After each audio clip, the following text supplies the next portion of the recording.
नत्वा जिनेन्द्रं गतसर्वदोषं सर्वज्ञदेवं हितदर्शकं च ईजेन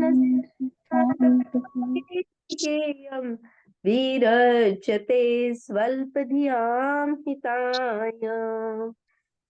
गुरुवर्य गोपाल दास जी बरैया कृत जैन सिद्धांत प्रवेशिका का अध्ययन हम कर रहे हैं। हमारा विषय जो चल रहा है वो नाम कर्म चल रहा है। कर्म के स्वरूप में हमने जो 8 कर्म है उसके संबंधी जो चर्चा चल रही है, उसमें अभी नाम कर्म की जो जोड़े रूप प्रकृति है वो कल खत्म हो गई।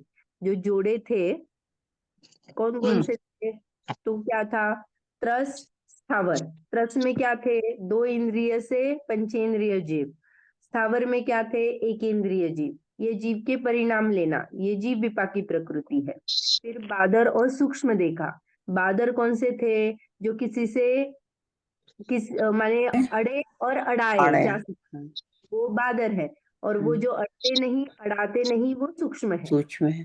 पर्याप्त, अपर्याप्त। पर्याप्त में क्या कहा? जीव में क्या है? जो हम वर्गणाएं ग्रहण करते हैं जिससे शरीर बनता है। फिर जो हमें इंद्रिया, शरीर या फिर भाषा, मन, रिस्पेक्टिवली जितने इंद्रिय का जीव है वो जो मिलता है उसका कन्वर्जन करने के लिए पहले जीव में उसकी योग्यता, उसकी शक्ति मौजूद होना चाहिए।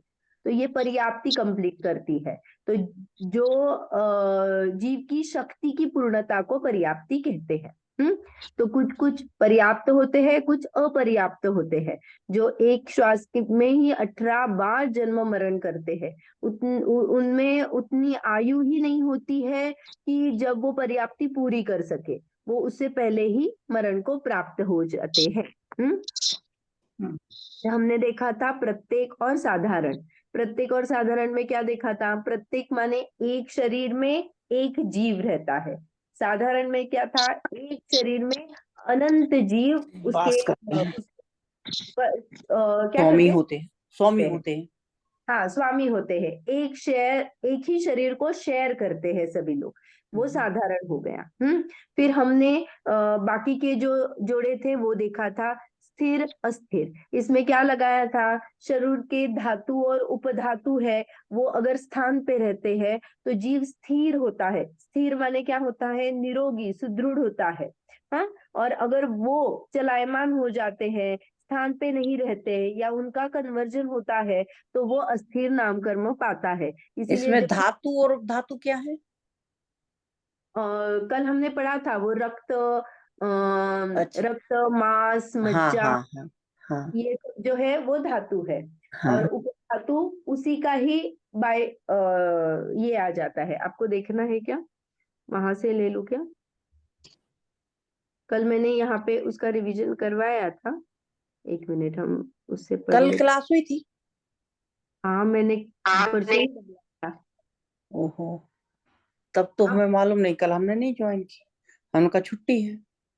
नहीं, मैंने परसों ही बोला था कि हम क्लास करेंगे। इसीलिए बोला था ताकि अपना जो सिलेबस है वो थोड़ा सा आगे चले और इजी हो जाए हमें। ठीक है, लेकिन अभी मैं उसका ही रिवीजन करा रही हूँ। जो हमने कल किया था, हमने जोड़े वाले प्रकृति को पूरा किया था। तो हम्म। ये जो है ना, अभी जो रिवाइज कर रही हूँ वो कल का ही है। लेकिन कल आप इससे देख लेना। किससे? यूट्यूब से आप एक बार। हम्म। हम्म हाँ पर्याप्त हाँ। तो पर्याप्त तो हो गया। प्रत्येक और साधारण। साधारण में भी हमने निगोदी शरीर का वो पंचगोलक देखा था, जिसमें क्या था? वो इतने जीव होते हैं। अनंत जीव मल्टीप्लाई बाय लोक प्रमाण असंख्यात, मल्टीप्लाई बाय लोक प्रमाण असंख्यात, ऐसे ऐसे ऐसे कितनी बार? 4 बार करते हैं। तो वो क्या हो जाता है? स्कंद, अंडर, आवास, कुलवी, फिर निगोदिया शरीर और उसके अनंत जीव। इतना वो डिटेयली साधारण का है। इसीलिए हम ये खाना अवॉइड करते हैं, निषेध धातू है। उपधातू म्हणजे काय सांगितलं दीदी? बताती हूँ।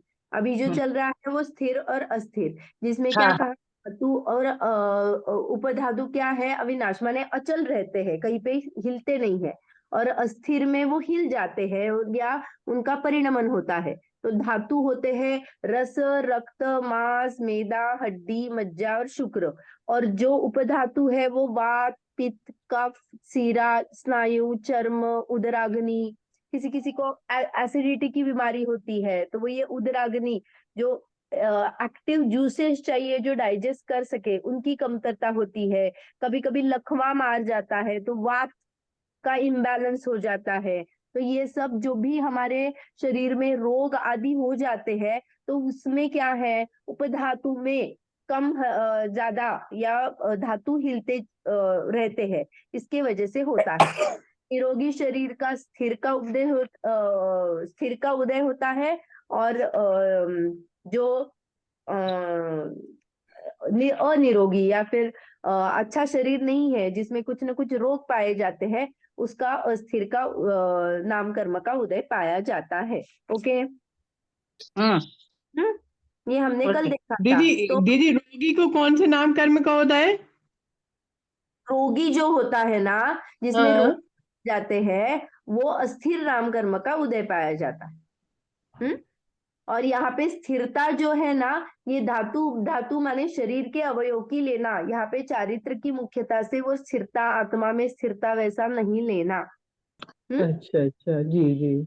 यहाँ पे ये भी बात आती है, जिसको उपवास का सामर्थ्य ज्यादा हो या शक्तिहीन नहीं होती है, अंग उपांग मजबूत होते हैं, उनका भी स्थिर नाम कर्म का पाया जाता है, उदय पाया जाता है। हाँ। फिर विग्रह गति की भी कल बात आई थी। विग्रह गति में इनका उदय रहता है तो वो क्या है, अव्यक्त रूप से। अव्यक्त रूप से माने हमें पता नहीं चलता है, इतना मंद अनुभाग होता है तो वो आके खिर जाता है, लेकिन कुछ कुछ चीजें हमें दिखाई नहीं देती है, तो ऐसा नहीं है कि उदय नहीं आता है, तो उनका उदय आ जाता है। जैसे हमने कल एग्जाम्पल लिया था, पुरुष वेद का उदय बालक में भी, छोटे बालक में भी पाया जाता है, तो क्या उसको स्त्री रमण करने की इच्छा पाई जाती है क्या? नहीं पाई जाती, होता है वो। तो वो जो है जब तक मैच्योर नहीं होता है, उसका मंद अनुभाग उदय में आता है, का रूप कुछ भी वहां पे दिखाई देता। ओके। हाँ, ये हमने कल देखा था। तो बहुत सारे मैं थोड़ा सा अनम्यूट कर दूं क्या सबको, ताकि क्या कर अम, तो बहुत सारे कर्मों का उदय जीव विपाकी है, जीव के परिणामों पे आता है, लेकिन व्यक्तता हो ही ऐसा नहीं होता है। या फिर शरीर पे भी जब भी आता है तो इतना मंदक अनुभाग का उदय है कि पता भी नहीं चलता है, आया है नहीं आया है, गया है, कुछ भी पता नहीं चलता है। क्योंकि ऐसे भी होता है कि स्थिति बहुत कम हो तो वो सप्रेस हो जाती है, नहीं पता चलता है, दिखता नहीं है आंखों से। फिर हमने उसके बाद में शुभ और अशुभ नाम कर्म देखा था। उसमें क्या, ये शुभ और अशुभ जो है वो पुद्गल विपाकी प्रकृति है। जो क्या है, मेरे अंग उपांग रमणीय हो, माने आकर्षक हो, वो क्या है, शुभ नाम कर्म है। और अशुभ नाम कर्म मेरे ग्लानि में बहुत, किसी किसी का पसीने का स्मेल आ जाता है, या फिर कुछ कुरूपता आती है, कुछ टेढ़ा मेढ़ा अंग हो माने अंगोपांग ही ऐसे टेढ़े मेढ़े पाए जाते हैं कि अमनोज्ञ लगे, अरमणीय लगे। तो ये सब शुभ और अशुभ नाम कर्म के उदय से मिलता है। फिर हमने क्या देखा था उसके बाद में, सुभग और दुर्भग। ये सुभग और दुर्भग से जो भी आगे की प्रकृतियां है वो सब जीव विपाकी प्रकृतियां है। तो ये सुभग क्या है, जिसके उदय से अन्य जीव को प्रीतिकर लगे। माने मुझे ऐसा लगता है कि अन्य जीव मुझसे बहुत प्रीति करते हैं, मैं तो कॉलेज की बहुत फेमस गर्ल हूँ, ऐसा जब भी उस व्यक्ति को लगे, फेमस हो नहीं हो, लोग उसके तरफ गॉसिपिंग करते हो, उसको कुछ पड़ा नहीं है, ये जीव विपाकी है तो उसको लगना, ये मुख्य होता है। ओके। जिस कर्म के उदय से ऐसा लगता है कि दूसरे मुझसे प्रीति करते हैं, तो मुझे अच्छा मेरा अगर बहुत डरावना कैरेक्टर हो फिर भी मुझे ऐसा लगता है कि लोग मुझसे प्रीति करते हैं, तो मुझे शुभग नाम कर्म का उदय हो। ओके। और इसके अपोजिट लेना, दुर्भग में क्या लेना, कि नहीं, उसको हेट करते हैं। ऐसा हो सकता है कि सभी उसको एडमायर करते हैं, जैसे बहुत स्टडी करने वाली कोई लड़की हो, तो स्टाइलिश नहीं हो, तो वो उसको क्या लगता है, अरे यार ये लोग तो ना कितने अच्छे कपड़े पहन के आते हैं, मेरे पास एकदम सिंपल कपड़े हैं, तो कोई मुझसे प्यार नहीं करता। ऐसा जिसको लगता है, लेकिन बाकी के लोग तो ऐसा समझ सकते हैं, बाकी के लोगों के ऊपर से ये कर्म का उदय नहीं है।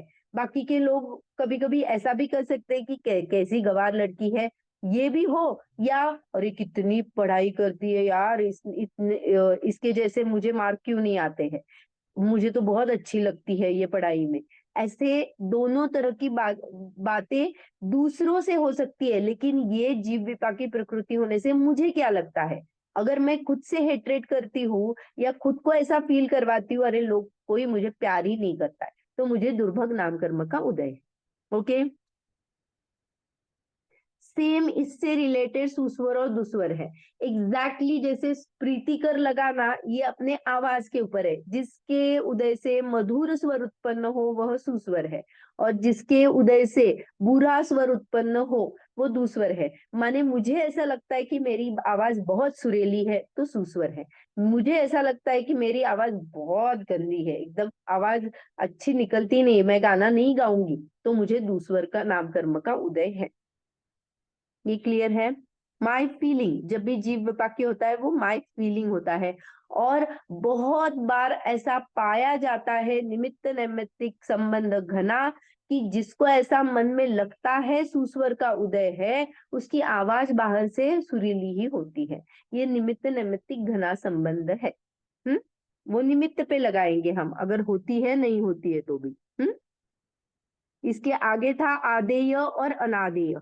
आदेय में क्या कहा था, जिस कर्म के उदय से प्रभा सहित शरीर उत्पन्न होता है। यहाँ पे प्रभा कांति माने यहाँ पे क्या लेना, ग्लोइंग शरीर, माने एक शरीर की चमक रहती है ना। कुछ कुछ ब्यूटी कॉन्टेस्ट में भी देखो, काली लड़कियां आती है लेकिन they are looking very beautiful, actually उनका ग्रेस ही अलग होता है, वो ब्लैक की भी ब्यूटी अलग होती है।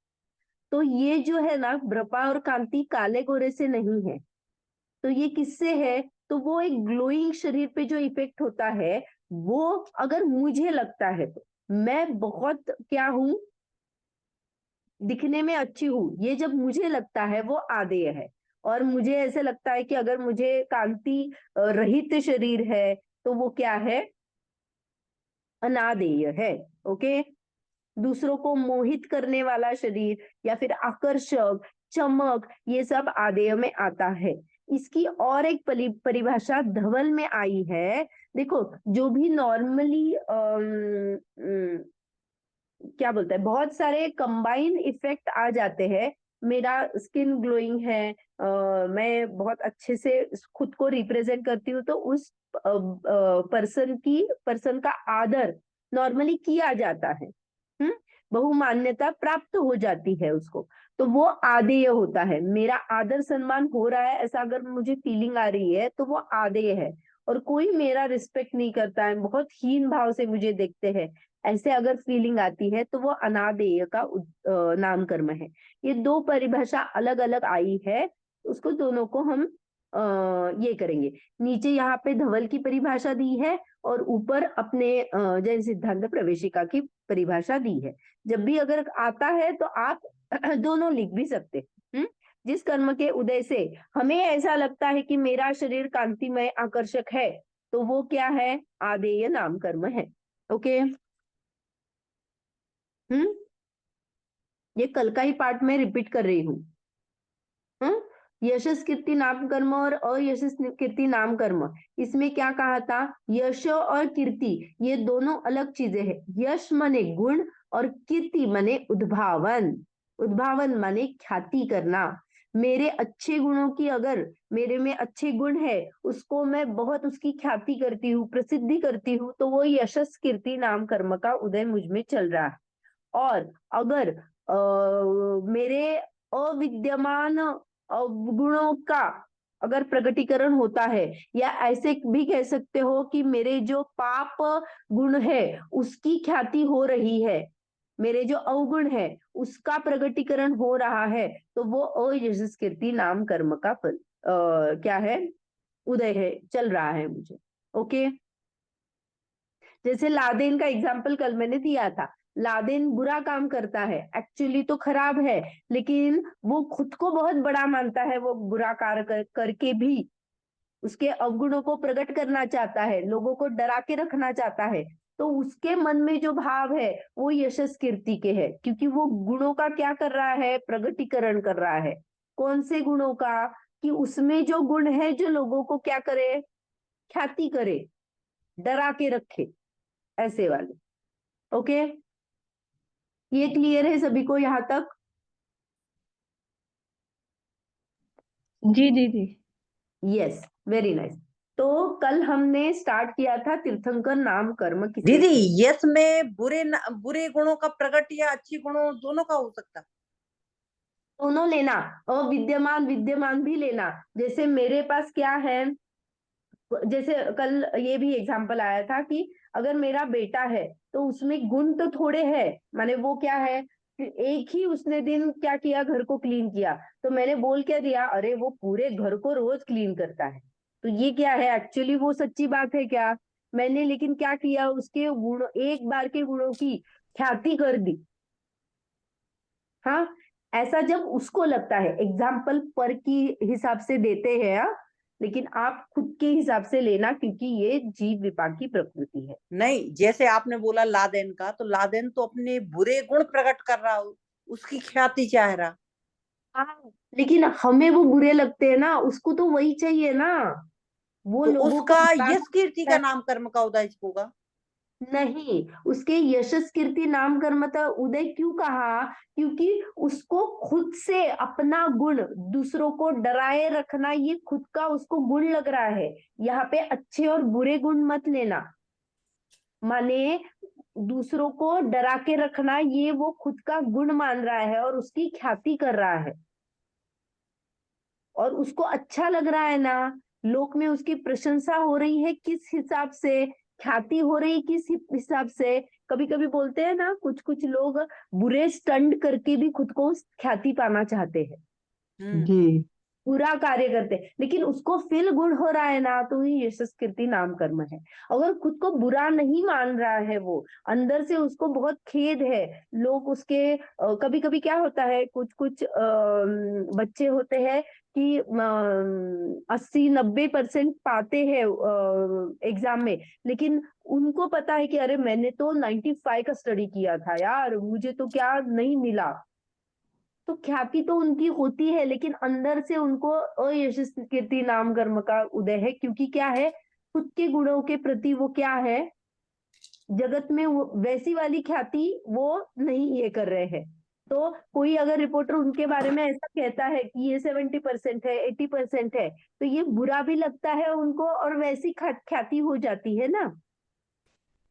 95 98 तो नहीं हुआ ना, तो इसको भी कभी कभी बुरा कहा जाता है। यानी जीव को जो महसूस हो रहा उसके हिसाब से मानेंगे। हाँ, जीव विपाकी में जीव को जो लगता है ना, वो लगाएंगे। उसकी पुण्य माने अच्छे गुणों की अगर ख्याति हो रही है, तो अभी जो गुण है वो खुद के जो कैसे मान रहा है वो है। हाँ, मैंने कहा लादेन में वो डराना चाहता है, तो वो उसको अच्छा मान रहा है ना, तो इसीलिए ये नाम कर। जैसे कोई दान कर रहा और उसको लग रहा कि हमारी ख्याति हो रही है, तो वो अपना यश कीर्ति नाम का कर्म का उदय मान रहा। मुझे लोग बहुत मानते हैं, मैं इतना बड़ा दान दे रहा हूँ। हाँ ओके, हाँ। हाँ, ठीक है। चलो, तो तीर्थंकर नाम कर्म किसे कहते हैं? सिरवार्थ सिद्धि में क्या परिभाषा आई है? श्रीमंत अरहंत पद को कारणीभूत तीर्थंकर नाम कर्म है। माने क्या होता है, उससे अरहंत पद की प्राप्ति होती है। हाँ? धवल में क्या परिभाषा आई है? जिस कर्म के उदय से जीव की त्रिलोक में पूजा होती है, वो तीर्थंकर नाम कर्म है। अपने भागों में जो परिभाषा आती है वो क्या कहलाती है? अभी यहाँ पे कुछ है तो नहीं, गोत्र ही है। तो अपने यहाँ पे क्या अभी परिभाषा आई है, कोई पढ़े? तब तक शेयर ही करती हूँ। है किसी के पास बुक? हाँ। हाँ, तो तीर्थंकर नाम कर्म की परिभाषा पढ़े।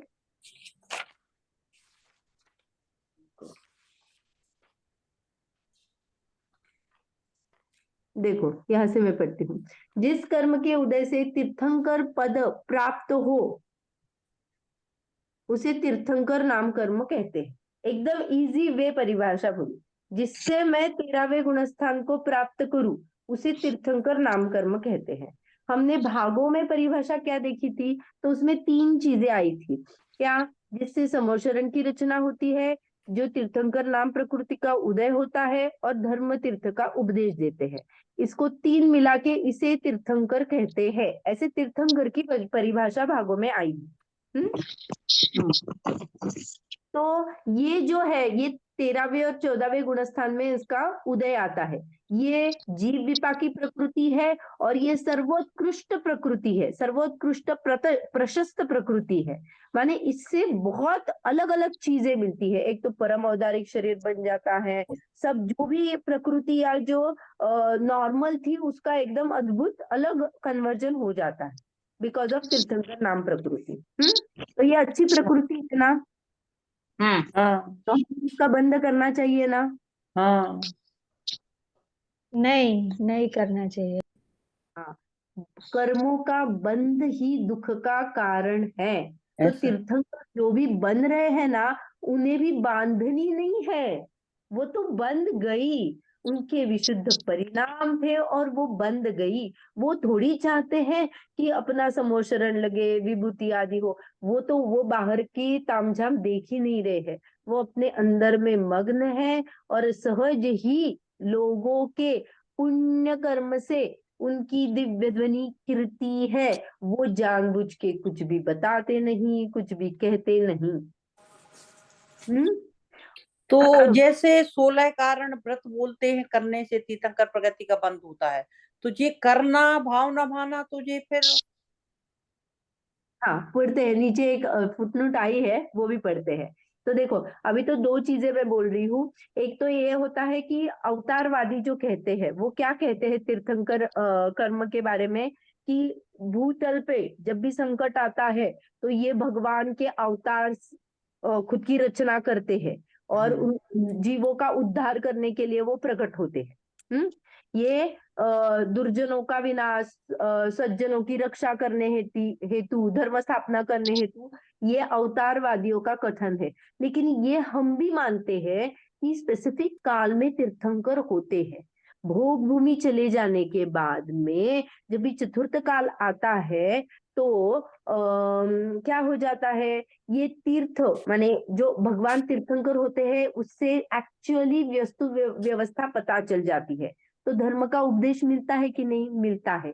लेकिन डिफरेंस क्या है पता है क्या? पहले तो उन्होंने जो कहा कि भगवान कोई एक है, अवतार लेके आते हैं, तो फिर अवतार बंद करके फिर वो जाते होंगे। अपने में कैसा है, भगवान बन गए, उनका मोक्ष हो गया, वो सिद्धालय में विराज होंगे। वही जीव नीचे पे फिर नहीं आएगा। वो एक बार मोक्ष होने के बाद नो रिटर्न वे बिल्कुल नहीं है। और वो किसी का दुर्जनों का विनाश करने के लिए, सज्जनों की रक्षा करने हेतु नहीं आते हैं, ना धर्म स्थापना हेतु आते हैं। उनके मुख से दिव्य ध्वनि सहज ही कीर्ति है। वो सिर्फ निमित्त मात्र है लोगों के पुण्य में। मेरे पुण्य का उदय है, मुझे धर्म मिलना है, तो वो निमित्त मात्र है। और उनका सिर्फ उपदेश आता है और उपदेश में वस्तु व्यवस्था बताई जाती है। बिल्कुल कट टू कट वस्तु व्यवस्था जो सच है वो बताया जाता है। ऐसा नहीं कि आप ऐसा करो फिर ये करो फिर ऐसा हो जाएगा। नो पर्टिकुलर पर्सन रिलेटेड नहीं होता है, कुछ भी ये नहीं रहता है। हाँ, और उनकी स्पेशलिटी भी बहुत अलग अलग होती है जब समोशरण की ये रहती है। और ये सब देवों द्वारा बनाया जाता है। वो विक्रिया रुद्धि से पूरी समोशरण की रचना करते हैं। ये सब रिद्धियां देवों द्वारा है क्योंकि उनका बहुमान ही आता है उन। ओके, तो वो ये भगवान की हुई कुछ भी चीज नहीं है। उनके पुण्य का इतना उदय है कि सहज ही आ जाता है। फिर अगर हम उपदेश देखते हैं तो दिन में 4 बार दिव्य ध्वनि कीर्ति है, वो भी कितनी 6 घड़ी। 1 घड़ी 24 मिनट की, माने टोटल 9 घंटे 12 मिनट की दिव्य ध्वनि गिरती है दिन में, दिन भर में, माने ऐसे।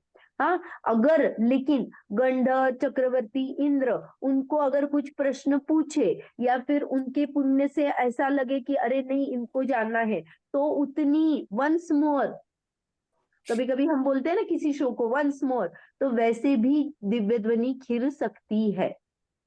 किसी ने अगर आग्रह किया या फिर बोला कि मुझे इसके बारे में जानना है, तो ये उच्च पदों के पुण्य के उदय से वो खिरती है। तो ये धर्म के उदय, तीर्थंकर ऐसा नहीं हो सकता है मैंने तीर्थंकर नाम कर्म का बंद किया और उदय में आया ही नहीं और मैं मोक्ष चली गई, सॉरी ऐसा नहीं होता। ये तीर्थंकर स्पेशल प्रकृति है जिसका उदय आएगा ही आएगा, मिनिमम दिव्य ध्वनि खिरेगी ही खिरेगी। तो ये कितना है, तो वर्ष पृथकत्व, माने 3 वर्ष से 9 वर्ष तक मिनिमम दिव्य ध्वनि खिर सकती है। मैक्सिमम कितना चलेगा, तो 1 कोटि पूर्व को माइनस करेंगे 8 साल और मुहूर्त से, तो जितना काल आएगा उतना काल मैक्सिमम दिव्य ध्वनि खिर सकती है। देखो जब आदिनाथ की दिव्य ध्वनि खिरी थी वो बहुत बड़ा टाइम था, महावीर की बहुत कम टाइम था।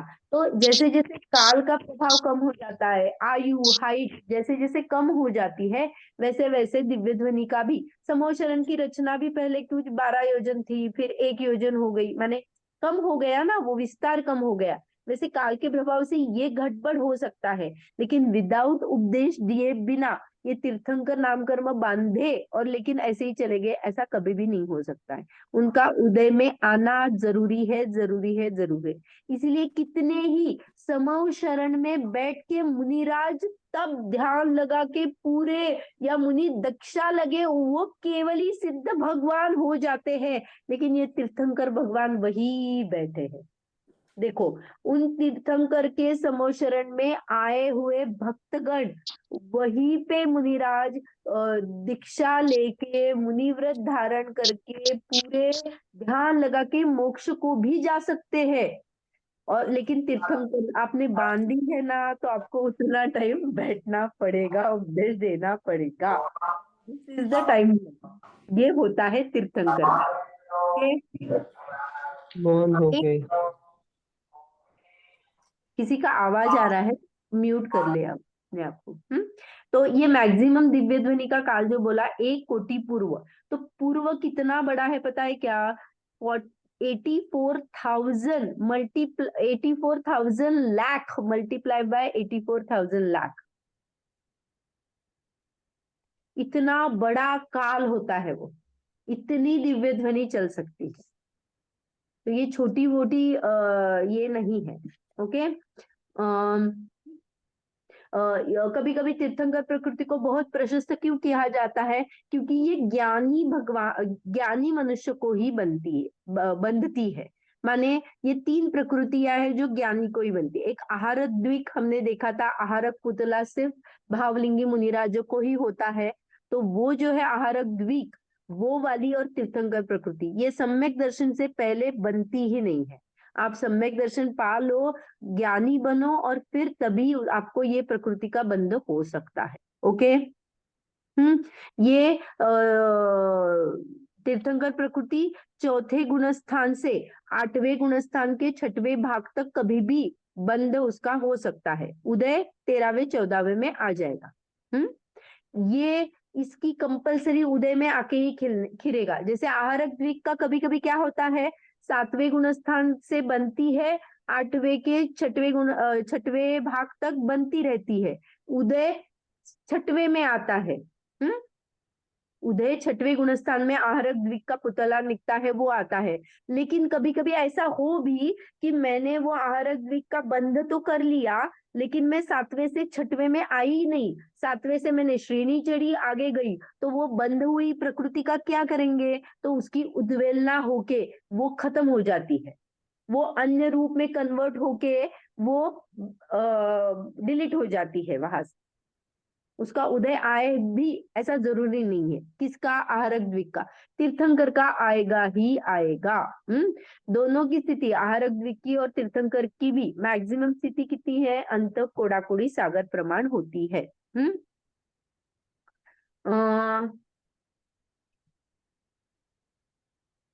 और ये जो तीर्थंकर की सत्ता है ना, माने कौन से जीव को बनती है, तो ये भोग भूमि वाला जीव नहीं होता है।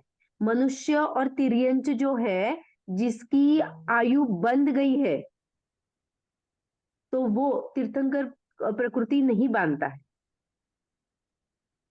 क्योंकि अगर मैंने मनुष्य और तिर्यंच बांध ली और फिर तीर्थंकर प्रकृति का बंद हो गया, तो मैं नियम से भोग भूमि में जाऊंगी और वहां पे वो नहीं जा सकता है, ऐसा रूल है। तो तीर्थंकर प्रकृति वैसे नहीं बनती। अगर मैंने बंद ही नहीं किया है कोई आयु का, तो तीर्थंकर प्रकृति बन सकती है और नियम से वो देव में चला जाएगा। या नरक प्रकृति का बंध कर लो और तीर्थंकर प्रकृति बन गई, तो भी पहले नरक में मैं जा सकती हूँ, जैसे श्रेणिक राजा का हुआ है। ये मैक्सिमम तीसरे भव में जीव कुछ भी हो जाए, तीसरे भव में वो जीव, तीर्थंकर का जीव मोक्ष को प्राप्त ही हो जाएगा। नरक से आएगा, मुनि बनेगा, मुनि बनेगा तो वो पूरा ये करेगा। और मैंने कभी श्रेणिक राजा के इसमें उसने तीर्थंकर प्रकृति का बंध किया, अभी नरक में गया और फिर मनुष्य बन के वो मुनि बन के मोक्ष को चला जाएगा। ऐसे 3 भव में वो जाता ही जाता है, चौथा भव लगता ही नहीं है। ओके। माने अगर मैक्सिमम तीर्थंकर प्रकृति बंदी तो कब कितने देर तक बन सकती है? तो देखो, मैंने अभी मनुष्य भव है मेरा, मैंने 8 वर्ष प्लस मुहूर्त, एक मुहूर्त जाने के बाद में मैंने मुनि दीक्षा ले ली और मेरा क्या हो गया? ज्ञानी बन गई, तो मैंने तीर्थंकर प्रकृति बांध सकती हूँ। उसके बाद में मैंने क्या कहा था? चतुर्थ गुणस्थान मैंडेटरी है उसके लिए, हाँ, इसीलिए ज्ञानी बनना जरूरी है। उसके बाद में, और वो तो 8वें मनुष्य भव में 8 वर्ष से पहले नहीं हो सकता है, 8 वर्ष के बाद ही होता है। वो होने के बाद मैं अगर भोग उत्कृष्ट अगर आयु है मेरी, तो 1 कोटि पूर्व हो सकती है चतुर्थ काल में भी। तो 1 कोटि पूर्व बताऊ, फिर मैंने वहां पे क्या किया?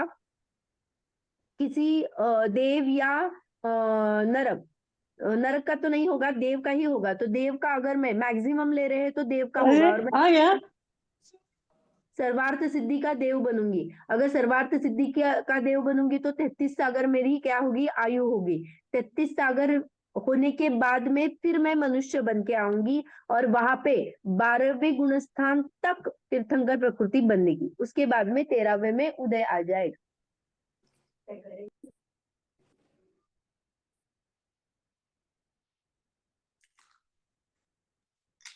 हाँ, तो ये पता चला कुछ अधिक 33 सागर ऐसी मैक्सिमम तीर्थंकर प्रकृति की स्थिति हो सकती है।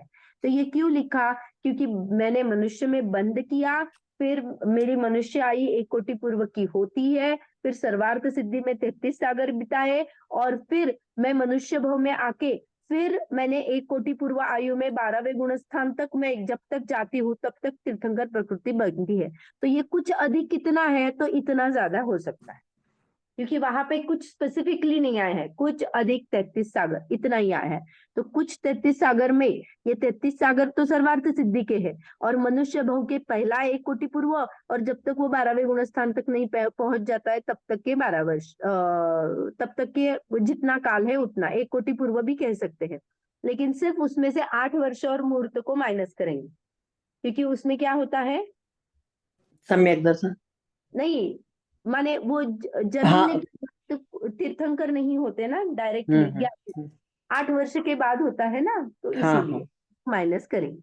ओके। और ये पता है कि तीर्थंकर उत्कृष्ट तीर्थंकर की जो स्थिति बनती है, मैंने इतनी ज्यादा कुछ अधिक 33 सागर जो स्थिति बांधी है तीर्थंकर प्रकृति की, वो कहाँ बंधी है? वो चतुर्थ गुणस्थान में संक्लेश परिणाम से बनती है। इसीलिए मैंने कहा था तीर्थंकर प्रकृति कोई प्रकृति में शुभ कहते हैं, लेकिन कोई भी प्रकृति शुभ ही नहीं होती है, क्योंकि वो संसार में अटकने का ही कार्य करती है। तो कोई भी स्थिति कितनी भी अच्छी हो, साता की स्थिति बहुत अच्छी होनी चाहिए, ऐसा कभी भी भाव नहीं करना चाहिए, क्योंकि कर्म जो भी हमें देता है उससे हम संसार में ही रुलने वाले हैं। हमें तो कर्म का नाश करके उसके परे जाना है। तो ये जो भी है वो क्या करता है, चतुर्थ गुणस्थान वाला संक्लेश परिणामों से तीर्थंकर प्रकृति की उत्कृष्ट स्थिति बांधता है, और वो क्या करता है, नरक में गमन करता है। अगर वो शायिक सम्यक दृष्टि होता है तो पहले गुणस्थान में जाएगा, या शायिक श्रमिक होता है तो दूसरे तीसरे पृथ्वी में वो जीव चला जाता। ये उत्कृष्ट स्थिति है। जघन्य कितनी है, तो जघन्य 8वें गुणस्थान में 6वें भाग में जब तक वो बनती है, उसका लास्ट एंड है ना, वहां पे उसकी जघन्य स्थिति बन जाएगी, तब किसी ने बांधी तो, क्योंकि परिणाम तब विशुद्ध है ना, तो विशुद्धता से स्थिति ज्यादा नहीं बनेगी, क्योंकि वो अटकाएगा नहीं ना उसको ज्यादा। ये थोड़ा क्लियर हुआ?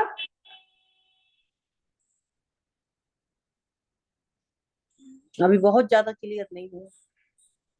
क्या नहीं क्लियर हुआ, आप बोलना, मैं फिर से एक्सप्लेन करती हूँ। जैसे आपने बोला कोई प्रगति नहीं बांधनी चाहिए।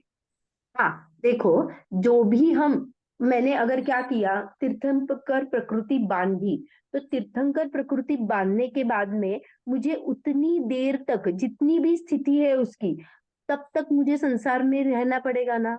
हाँ। तो ये अच्छी बात है क्या? नहीं, नहीं है। तो कभी भी कोई भी स्थिति होती है, अभी तो हम देखेंगे, अभी प्रकृति चल रही है हमारी, तो स्थिति जो भी होती है तो वो बुरी ही होती है। क्यों? क्योंकि वो संसार में अटकने के लिए ही है ना। क्या मुझे 104 बुखार आने वाला है तो वो 2 दिन रहेगा, तो हम क्या बोलते हैं, अरे 2 दिन में चला जाएगा, ऐसा। लेकिन वो जो स्थिति है, वो जो 2 दिन की है, वो भी मुझे तकलीफ ही देने वाली है ना। तो वो स्थिति कम हो या फिर 4 दिन की हो, दर्द तो मुझे होने वाला ही है। सिर्फ तीर्थंकर में ऐसा लगता है कि क्या यार, बाहर में विभूति है कुछ, क्या अपने अंदर में ही वो विराजमान है, क्या फर्क पड़ता है। अरे लेकिन वो जो सिद्धो जैसा जो सुख की मात्रा है, जो प्रतिजीवी गुणों का वेदन है, वो तो नहीं हो रहा है ना। तो कहीं ना कहीं तो अटकना हुआ ना। और 13वें गुणस्थान तक जीव को संसारी कहा ना, 14वें गुणस्थान तक जीव को संसारी कहा ना, तो वो संसार में ही रुल रहा है ना। इसीलिए तीर्थंकर को कुछ भी प्रशस्त प्रकृतियां, अभी देखेंगे हम, गोत्र कर्म और अंतराय खत्म होने के बाद प्रशस्त प्रकृतियां, अप्रशस्त प्रकृतियां। तो प्रशस्त प्रकृतियां बांधने योग्य है क्या? अरे कोई भी बांधने योग्य नहीं है। हम बोलते हैं कि अशुभ कार्य से, अरे पुण्य तो कर, लेकिन पुण्य करने के लिए नहीं बोल रहा है यहाँ पे। पॉइंटर क्या है, तू अशुभ में मत जा, शुभ में रह, ताकि तू शुद्ध में जाने के लिए योग्य रहे। शुद्ध भी तेरा क्या है, स्टेशन है, मिडिल स्टेशन है। तुझे ये भी छोड़ना है और तुझे डेस्टिनेशन पे जाना है। तो डेस्टिनेशन में जाना है तो ये अटकाने के माध्यम है, तो इनका बंध नहीं करने योग्य है। ओके। कभी कभी ऐसा होता है ना, क्लासरूम में अगर मुझे मॉनिटर किया जाता है, तो मुझे तो ऐसा लगता है यार मैं मॉनिटर हूँ, अभी बच्चे सुन। लेकिन कभी कभी ऐसा लगता है कि अरे यार क्यों मॉनिटर बन गई, खामखा की क्या हो जाती है, टीचर का सुनना पड़ता है। जो मेरे फ्रेंड्स है वो भी मुझे डांटते हैं, अरे क्या डिसिप्लिन लगाती हो, हमें करने देना शैतानी, ऐसा। ये इसीलिए मैं क्या रही, अटकन में रही ना, तकलीफ होती है ना मुझे। तो ये है तीर्थंकर नाम प्रकृति।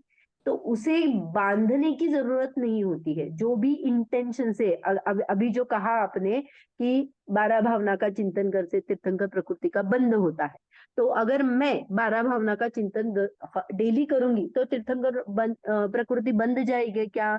नहीं, बिल्कुल नहीं बंधेगी, क्योंकि मैंने उसका भाव भाषण ही नहीं किया। मैंने मेन एम क्या रखा, मुझे तीर्थंकर बनना है।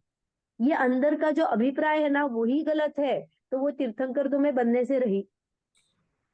ये सहजता से जिसको ये पुण्य परिणाम आते हैं, दर्शन विशुद्धि, विनय संपन्नता, शील और व्रतों पे जो निरवृत्ति 4। पालन करता है वो ज्ञानोपयोग उसका अभीक्ष्ण है। ऐसे जो भी स्पेसिफिक चीजें हैं उसका भाव बस मीनिंग वो अंदर में उतारता है, तब उसको बंध जाती है, वो उसका इंटेंशन कभी नहीं होता है। ओके। हाँ दीदी। हाँ, तो हम अगर देखते हैं तो भरत क्षेत्र और ऐरावत क्षेत्र में 24-24 तीर्थंकर होते हैं, और वो भी कैसे है, 5 भरत है 5 ऐरावत है। त्रिलोक का अगर हम भूगोल में डिटेलली जाएंगे तो 5 भरत होते हैं 5 ऐरावत होते हैं। और वैसे ही अवसर्पणी और उत्सर्पणी ऐसे काल के 2 भेद है। 20 कोड़ा कोड़ी का एक कल्प काल होता है। तो पहला दूसरा तीसरा काल, फिर छठवें काल में क्या होंगे, 24 तीर्थंकर होंगे, फिर पांचवा छठवा, फिर छठवा पांचवा, ऐसा उल्टा जाएगा। और चतुर्थ काल में तीर्थंकर होते हैं। तो वो 24 और 24 ऐसे 48। भूत भविष्य हाँ, और वर्तमान।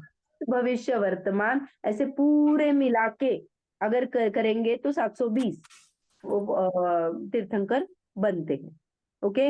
विदेह क्षेत्र में तो असंख्यात होते हैं, क्योंकि वो सदा विद्यमान ही रहते हैं ना, विद्यमान 20 तीर्थंकर। 20 एक गया दूसरा आया, एक गया दूसरा आया, तो उनकी तो क्या गिनती ही नहीं होती है। हाँ, विद्यमान 20 बोलते हैं उनको।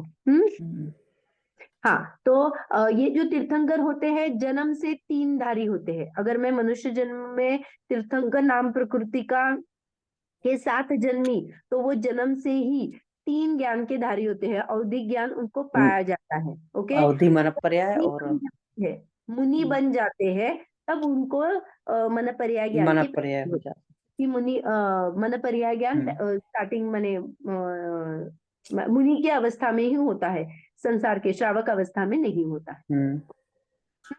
16 कारण भावना से तीर्थंकर प्रकृति का बंध होता है, ये बात सही है। ओके। तत्वार्थ सूत्र में बंध के कारण में ये आया है। दर्शन विशुद्धि, विनय संपन्नता, शील और व्रतों का निरतिचार पालन करना, अभीक्ष ज्ञानोपयोग, संवेग, शक्ति के अनुसार त्याग करना, शक्ति के अनुसार तप करना, साधु समाधि, वैयावृत्य, अरहत भक्ति, आचार्य भक्ति, प्रवचन भक्ति, आवश्यकों का दृढ़ता से पालन करना, मार्ग प्रभावना, प्रवचन वात्सल्य, ये 16 कारण भावनाएं जो है इनकी विशेषतया भाने से माने उनको अंदर में उतारना, उससे तीर्थंकर नाम कर्मति का बंद होता है। हमें तो बिल्कुल पता नहीं, हम सिर्फ मुंह से उसका नाम लेते हैं। अरे हम अच्छे से जान लेंगे तो जो अंदर से भक्ति का आदर आ जाता है वो किसी को बताना नहीं पड़ता है, अंदर से आ जाता है। देखो, माता के प्रति जो प्रेम आता है वो किसी के बताने से आता है या ऐसे ही आ जाता है, मेरी माँ आ जाता है ना, तो वो वैसा अरहंत के प्रति उत्कृष्ट, ये तो मैं सांसारिक एग्जाम्पल बता रही हूँ, जो उत्कृष्ट तो बिल्कुल नहीं है, राग पोषक है, राग वर्धक है। लेकिन ये जो, अरे वो क्या तीर्थंकर भगवान है, अरहंत भगवान है, जिन्होंने कर्मों का नाश करके वीतरागता पाई है, वो वीतरागता, राग द्वेष रहित, ये जो अंदर से उमड़ के जब आता है तो वो अरहत भक्ति, आचार्य भक्ति आदि। तो वैसे तो हमें सिर्फ नाम से हम एक क्या स्तुति बोल देते हैं और अरहत भक्ति हो गई, ऐसा हम बोलते हैं। तो ये किसको बंदेगा, जो अंदर से उसको भाएगा, उन्हें तीर्थंकर नाम करने के साथ बंद होता है। यह प्रकृति एक बार बंध गई तो एक बार बंधना शुरू हो गई तो निरंतर बनती। अभी आगे तीर्थंकर किसे कहते हैं, बालभोज पाठ बाबा में क्या कहा था, जो धर्म तीर्थ का अर्थात मोक्ष मार्ग का उपदेश देते हैं, समव शरणादि विभूतियों से सहित होते हैं, और जिन्हें तीर्थंकर नाम कर्म का उदय होता है उसे तीर्थंकर कहते हैं। ओके। और एक नीचे क्या आया है, भरत और एक क्षेत्र में चतुर्थ काल में 24 तीर्थंकर होते हैं, तथा विदेह क्षेत्र में सदा काल कम से कम 20 और अधिक से अधिक 160 तीर्थंकर होते हैं। विद्यमान 24 के अजितनाथ तीर्थंकर के समय में एक साथ 130 तीर्थंकर थे, अर्थात 170 तीर्थंकर थे, अर्थात 2.5 द्वीप में कुल 5 भरत है, 5 ऐरावत है। देखो एक रिंग होती है ना, जैसे चूड़ी रहती है, तो एक चूड़ी ऐसे क्या बोलते हैं, इनर सर्कल लगाना। तो एक जो पहला है जम्बू द्वीप, फिर लवण समुद्र आता है चूड़ी के जैसा, माने एक के ऊपर एक आपने बड़ी बड़ी डायमीटर की चूड़ी रख दी, तो कैसा हो जाएगा, वैसा वाला ये अपना मध्यलोक होता है। तो पहला जो जम्बू द्वीप में है वो वहां पे भरत क्षेत्र, फिर जो घातकी खंड आ जाएगा उसमें भरत क्षेत्र, ऐसे अगर लगाएंगे माने ऐसे करके, तो 5 भरत 5 ऐरावत क्षेत्र होते हैं, और 5 विदेहों में वो जो 160 नगरी होती है वहां पे तीर्थंकर पाए जा सकते हैं। तो 5 भरत के 5, ऐरावत के 5, विदेह के 160 नगरी में एक एक, तो वो कितने 160 160 तीर्थंकर 160 में विदेह और ऐरावत और भरत कुल मिला के 10 हाँ 170 तीर्थंकर हो सकते हैं, जो अजित के काल में हुए थे। भरत और ऐरावत क्षेत्र में तीर्थंकर जो होते हैं वो 5 कल्याणक वाले ही होते हैं, क्योंकि जन्म से जब कैसे होता है, विदेह क्षेत्र में ऐसा हो सकता है कि गर्भ और जन्म के टाइम में तीर्थंकर प्रकृति नहीं हो, बाद में बंदी हो, मुनिराज बन गए तब बंदी हो, तो फिर क्या हो जाएगा उनका, गर्भ और जन्म के टाइम में नहीं थी, तो वो क्या हो गई, नहीं बंदी ना, कल्याणक हो नहीं, तब बंदी ही बाद में, तो वहां पे तप मोक्ष निर्वाण और ये 3 हो जाएंगे, ज्ञान कल्याणक, तप ज्ञान और मोक्ष, ये तीनों कल्याणक हो सकते हैं, किसी किसी को 2 भी हो सकते हैं, ऐसे विदेह क्षेत्र में होते हैं, लेकिन भरत और ऐरावत में 5 ही होते हैं। फिर उनकी आयु इतनी नहीं बंधती होगी, यानी तीर्थंकर प्रकृति का बंध किया तो विदेह क्षेत्र की बात अलग होती है, विदेह क्षेत्र में सदा विद्यमान तीर्थंकर होते हैं ना, माने अगर अभी जो सिमंदर है वहां उनकी आयु खत्म हो गई, तो दूसरे जीव सिमंदर बन के आएंगे, वो नाम वही रहता है वहां। अच्छा, वो अलग सिस्टम है, भरत ऐरावत वैसा वाला नहीं है, ये अपने काल का प्रभाव है, वहां चतुर्थ काल स्थायी है, विदेह क्षेत्र का वो बदलता ही नहीं ना, निरंतर बना रहता है। लेकिन अभी भी ऐसी भावना नहीं करना कि मैं यहाँ से मरूंगी और विदेह क्षेत्र चली जाऊंगी और फिर क्या करूंगी, तीर्थंकर बनूंगी, नहीं करना। क्यों नहीं करना, देखो अभी आपको जो भी फैसिलिटी मिली है, पंचेंद्रिय हो, मन सहित हो, फिर अपने पास जिन धर्म का है, शरीर के अवयव योग्य है, ज्ञान का क्षयोक्षम है, स्वाध्याय करने में रुचि है, घर अनुकूल परिस्थितियां है, दारिद्र्य आदि नहीं है, शरीर में रोग आदि नहीं है, इतनी सारी तो चीजें आपके पास है, फिर किसका वेट, ये नहीं चाहिए आपको। और क्या चाहते हो कि जब मैं विदेह क्षेत्र में जाके करूंगी, और मिथ्या दृष्टि ही विदेह में जाके विदेह क्षेत्र में जन्म लेता है, सम्यक दर्शन सहित कोई विदेह क्षेत्र में जन्म नहीं करता है। तो आप क्या चाहते हो, मैं सम्यक दर्शन प्राप्त ही नहीं करूं इस भाव में, तो भावना कितनी नीची है अपनी। फिर जो तीर्थंकर होते तो वहीं सम्यक दर्शन करते होंगे फिर वो। हाँ नहीं, वो तो देखो वहां पे जो जीव आते हैं वो मनुष्य गति, सही बात है कि वहां पे जो भी आया वो वहां पे ही सम्यक दर्शन प्राप्त करके मुनि दीक्षा लेके फिर वहां से मोक्ष में मोक्ष जाएगा। जाएगा। लेकिन गर्भ और जन्म में ऐसा भी हो सकता है कि उनके तीर्थंकर नाम प्रकृति का बंधन नहीं हो। हाँ कल्याणक भी होते हैं, ऐसा भी हो सकता है, 5 कल्याणक भी हो सकते हैं, लेकिन वो अलग केस है, उसकी एक अलग केस है। लेकिन अभी जो जीव हम बोल रहे हैं, हमें तो अभी पंचम काल चल रहा है, पंचम काल चल रहा है, तो अभी तो हम कितना मैक्सिमम जाएंगे, तो ऐसी भावना नहीं करना, अभी जो नहीं कर सकते हो वो क्या चांसेस है आगे की भाव में आप कर पाओगे, और क्या चांसेस विदेह क्षेत्र मिल ही जाएगा। तो ऐसे भाव नहीं रखना। हमें ना ये जो महिमा आती है ना, उससे ऐसा लगता है कि यस यही अचीव करना है, और फिर हम मोक्ष को भूल जाते हैं। और ये जो विभूतियां तीर्थंकर में भी यही है, एक्चुअली तो उनके वो जो 4 चतुष्ट है ना, वही आत्मिक गुण है, वही से ही अपने को भक्ति आनी चाहिए, लेकिन नहीं आती है ना, इसीलिए उनकी वो बाकी के जो 42 चीजें बताई, जो भगवान अतिशय करते हैं, देवक्रूत, जन्मक्रूत, उनका क्या रक्त आदि होता है, ज्ञान होते हैं, इनसे जो आपको परिचय किया जाता है, फिर उसकी महिमा आती है। देखो आगे वही लिखा है, भरत और ऐरावत क्षेत्र में तीर्थंकरों के 4 अनंत चतुष्टय के साथ 42 बाह्य गुण होते हैं। प्रत्येक तीर्थंकर का शासन चलता है, माने अभी जो महावीर का स्वामी का चल रहा है ना, तब कोई दूसरा नहीं आता है। माने 2 तीर्थंकर एक साथ नहीं होते, अतः ये आप ही कहलाते हैं। तीर्थंकर जन्म से ही 3 ज्ञान के धारी होते हैं। आगम को भी तीर्थ कहा जाता है, उसके माने उनकी वाणी को भी तीर्थ कहा जाता है। आगम माने क्या है? दिव्य ध्वनि में आई हुई बातें। उसके मूल ग्रंथकार तो तीर्थंकर भगवान ही है। दिव्य ध्वनि किससे खिली? तीर्थंकर से। तो मूल ग्रंथकार कौन है? तीर्थंकर भगवान।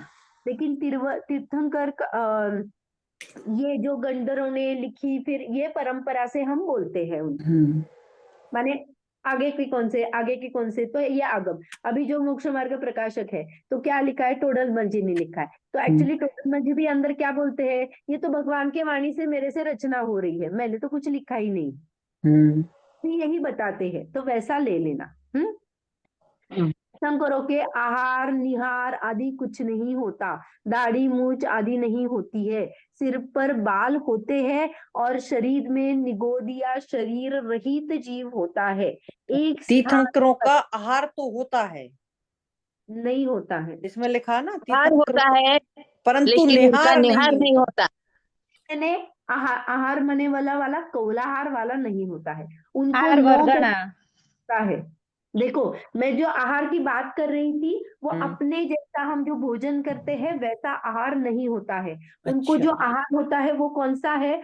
परम औदारिक शरीर बनाने के लिए जो उत्कृष्ट वर्गणाएं वो ग्रहण करते हैं, नो कर्म आहार कहा जाता है उसे। वो तीर्थंकरों को होता है, क्योंकि उनके शरीर को भी टिकाना पड़ता है ना उतने काल तक। हाँ। तो वो आहार उनको यहाँ पे कहा है, और निहार नहीं होता। मैंने कोष्टक में लिखना चाहिए फिर कि कबला आहार नहीं होता। हाँ, तो ये यहाँ पे स्पेसिफिक बहुत सारे ग्रंथों में आया है, वो आहार होता है, माने कौन सा? नौकर्म आहार। नौकर्म आहार होता है, और निहार नहीं होता है, उनका मल मूत्र आदि कुछ भी नहीं होता है, क्योंकि शरीर की क्वालिटी ही अलग है।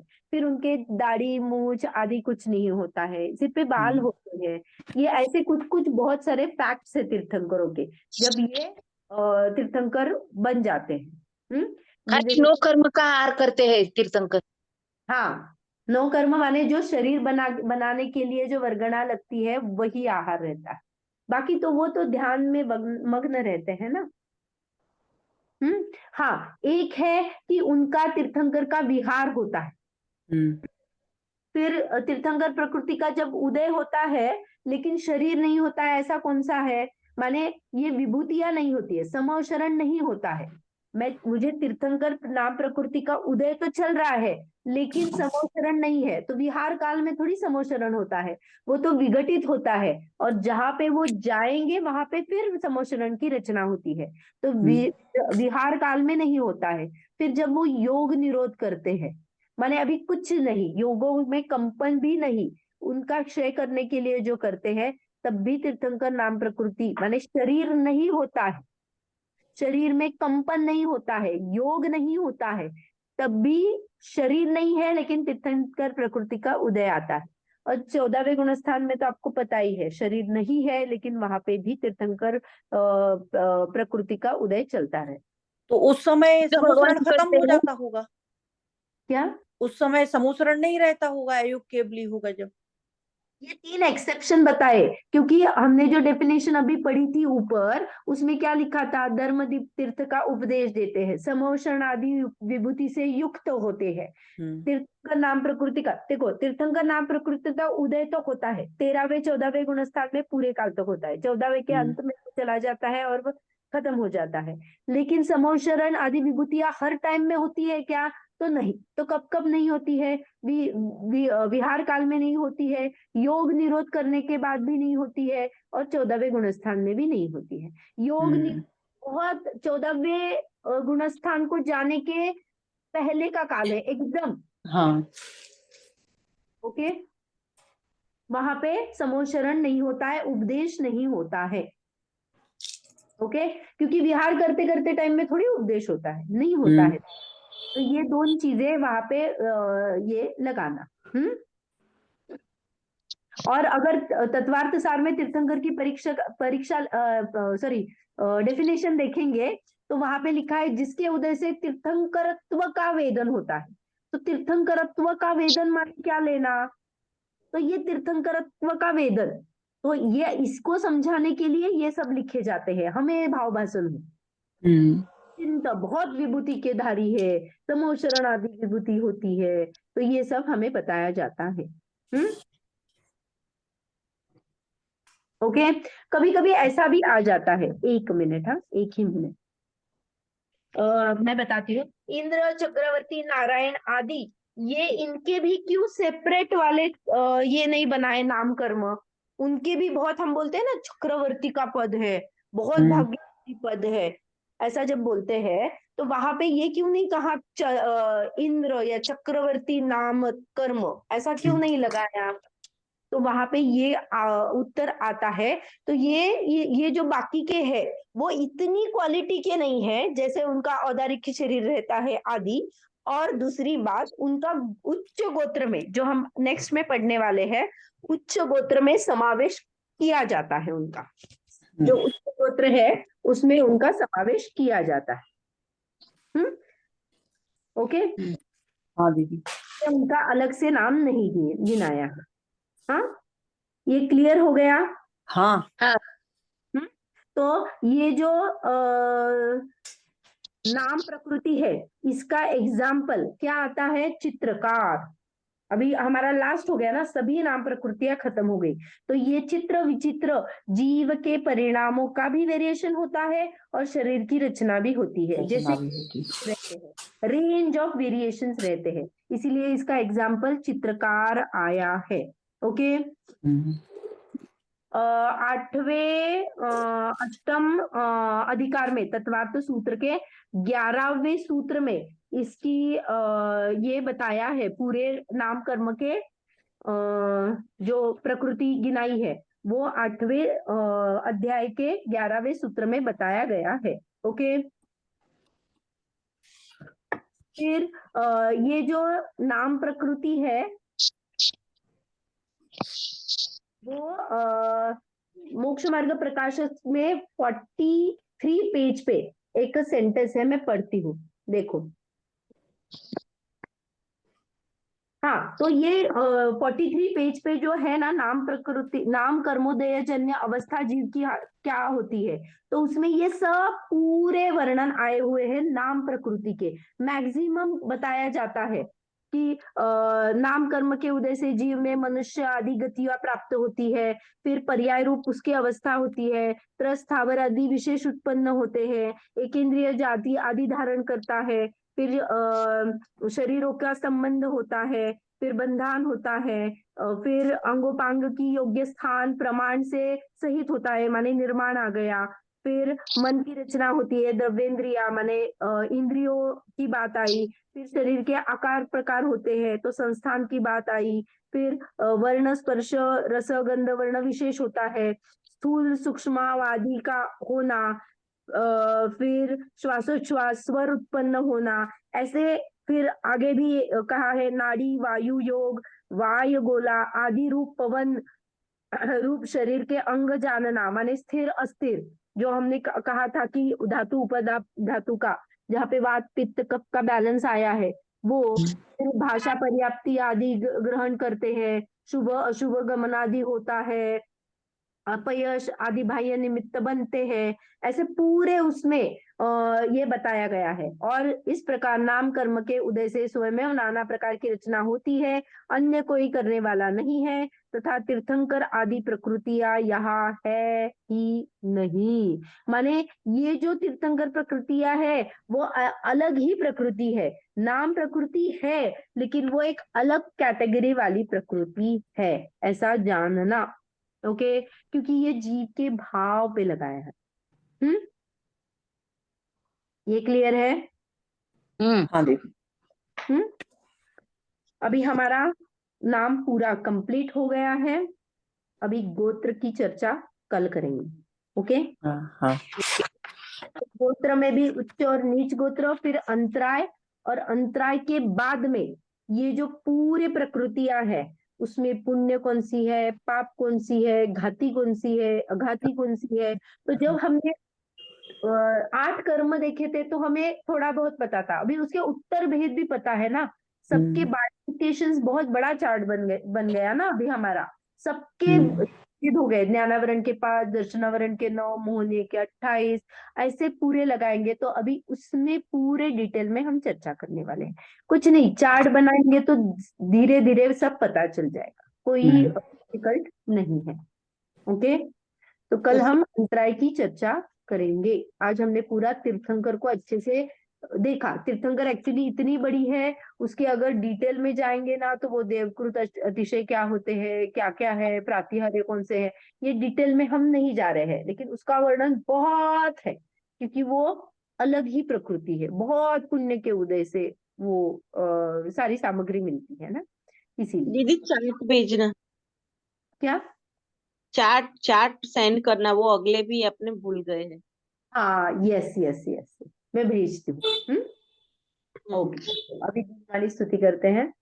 निज निधि निज में बताइए संत बात है, इसके लिए जिनवाणी को बंदना सतवारे, बंदना सतवारे है। शायद सर्व करेंगे सभी।